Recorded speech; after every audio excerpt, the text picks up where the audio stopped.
Hadirat sekalian yang saya muliakan, kita bersyukur kehadiran Allah Subhanahu wa Ta'ala karena pada hari ini di tempat ini kita dapat kembali bersatu dalam hati, bersatu dalam zikir, dan bersatu dalam doa dalam rangka memperingati Maulid Nabi besar junjungan kita, pemimpin agung Nabi Muhammad sallallahu alaihi wasallam.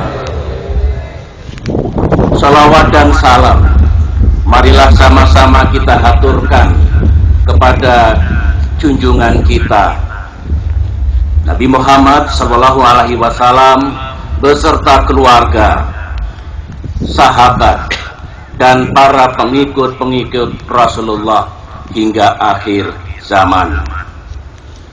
Atas nama negara dan pemerintah, pada kesempatan yang membahagiakan ini, saya juga ingin menyampaikan ucapan terima kasih dan penghargaan yang tinggi kepada Habib Munsir Al-Muzawa atas prakarsanya yang luar biasa ini dan selalu dilaksanakan setiap tahun, yaitu acara yang sangat penting, zikir akbar dan doa untuk bangsa. Hadirin hadirat yang dimuliakan Allah Subhanahu wa Ta'ala, sebagaimana kita ketahui bahwa banyak arti dan makna mengapa kita memperingati Maulid Nabi Muhammad sallallahu alaihi wasallam. Paling tidak ada 3. Pertama, kita hendak bersyukur kehadirat Allah Subhanahu wa Ta'ala karena telah mengutus Nabi Muhammad sallallahu alaihi wasallam untuk mengajarkan Islam dan untuk menaburkan Islam sebagai rahmat bagi semesta alam. Patut kita syukuri. Yang kedua maknanya, kita juga mengucapkan terima kasih kepada Rasulullah karena telah mengajarkan Islam, telah membimbing kita semua, membimbing umat manusia.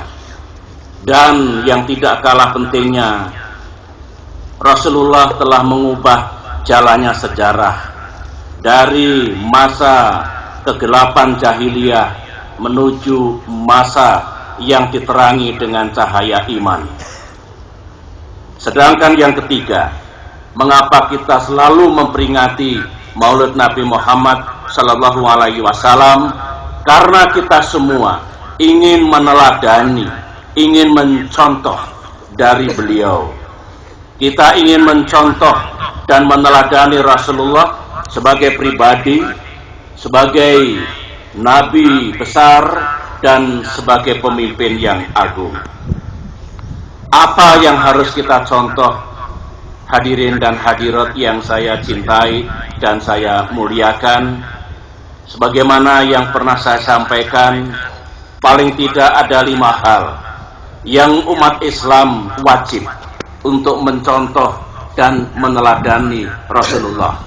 Yang pertama adalah akhlak, budi pekerti, sikap, tutur kata, dan kesantunan Nabi Muhammad sallallahu alaihi wasallam yang tiada bandingannya di dunia ini.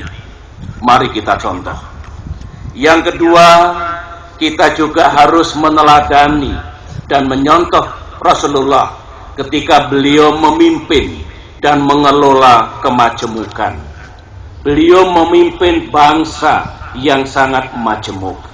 Tetapi sejarah telah mencatat Nabi Muhammad sallallahu alaihi wasallam sangat berhasil di dalam memimpin bangsa yang majemuk itu, seraya menjaga persaudaraan, menjaga kerukunan, menjaga toleransi, dan memberikan contoh agar masyarakat menjauhi kekerasan.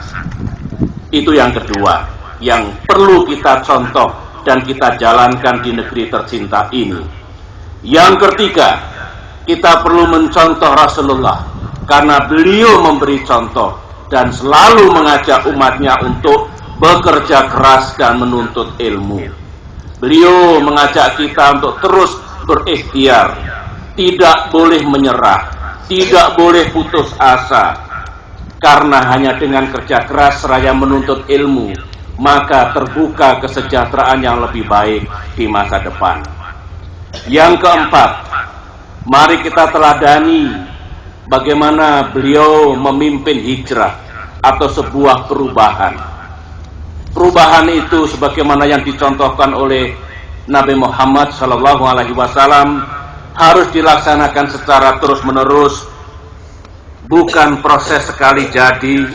Semuanya diajak, semuanya dengan kesabaran dan kasih sayang, dipastikan ikut serta dalam perubahan ke arah yang lebih baik itu. Sedangkan yang kelima atau yang terakhir yang patut kita contoh dari beliau pada kesempatan yang baik ini, beliau di dalam menjalankan perjuangannya selalu bekerja sekuat tenaga, gigih, menjalankan sesuatu yang seolah-olah tidak mungkin dilakukan oleh seorang manusia, oleh seorang nabi. Tetapi setelah itu beliau tawakal, berserah diri, memohon ridho dan pertolongan Allah Subhanahu wa ta'ala. Dan sejarah membuktikan perjuangan seperti itu hasilnya sangat-sangat baik. Itulah 5 hal yang pada kesempatan yang baik ini, saudara-saudara, selaku umaro dan sebagaimana yang disampaikan oleh Habib Munsir tadi, marilah kita contoh dan kita teladani bersama. Yang terakhir, saudara-saudara, ini juga merupakan kesempatan yang baik bagi saya selaku umaro yang sekarang sedang mengemban amanah untuk memimpin negeri ini, untuk menyampaikan pesan dan harapan kepada saudara-saudara kaum muslimin dan muslimat, utamanya Majelis Zikir Rasulullah, dan juga kepada seluruh rakyat Indonesia. Sebagaimana saudara-saudara ketahui, tahun ini dan tahun depan bangsa kita akan kembali menyelenggarakan pemilihan umum. Marilah semua itu kita laksanakan dengan aman, tertib dan damai. Tetaplah menjaga kerukunan, jangan sampai kita terpecah belah. Mari kita cegah kekerasan. Kalah dan menang itu biasa, dan yang menang wajiblah mengemban amanah untuk memajukan kehidupan rakyat yang sama-sama kita cintai. Insya Allah Tuhan akan memberikan bimbingan, petunjuk dan pertolongannya, sehingga bangsa ini menghadapi tugas apapun dan ujian apapun akan bisa mengatasinya dengan baik. Pesan dan ajakan yang kedua atau yang terakhir adalah, sekarang ini sering terjadi bencana di seluruh dunia. Di negara kita, di beberapa daerah juga ada bencana. Di Jakarta beberapa saat yang lalu ada bencana banjir. Sekarang pun cuaca masih belum baik benar. Terhadap itu semua, pemerintah tentu akan berbuat sekuat tenaga. Pemerintah akan membantu rakyat yang mengalami musibah itu. Tetapi di atas segalanya, saya memohonkan kepada rakyat Indonesia yang memiliki kemampuan, yang memiliki kelebihan untuk berbagi, menolong, membantu saudara-saudara kita yang mengalami musibah bencana itu. Dan itu semua adalah bagian penting dari ajaran Islam, ajaran yang luhur yang harus kita jalankan bersama-sama. Demikianlah saudara-saudara, dan akhirnya saudara-saudaraku kaum muslimin dan muslimat, marilah kita menjadi umat hamba Allah yang baik. Marilah kita menjadi warga negara Indonesia yang baik. Dan di atas segalanya, marilah kita teladani kebaikan-kebaikan dan keagungan-keagungan dari Nabi besar Muhammad sallallahu alaihi wasallam, agar kehidupan kita ini baik di dunia dan akhirat bisa selalu dalam tuntunan dari Allah Subhanahu wa taala. Demikianlah yang dapat saya sampaikan. Terima kasih. Wassalamualaikum warahmatullahi wabarakatuh. Waalaikumsalam warahmatullahi wabarakatuh.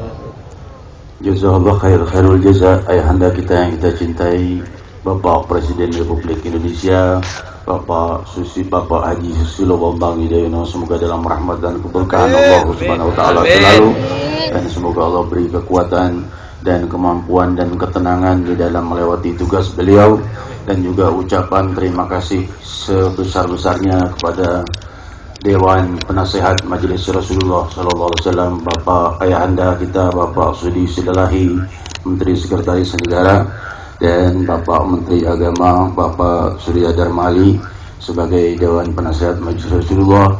Semoga dalam rahmat dan keberkahan Allah SWT dan Kabinet Menteri kesemua, hadirin hadirat yang dimuliakan Allah. Selanjutnya kita bersalam kepada Rasul Sallallahu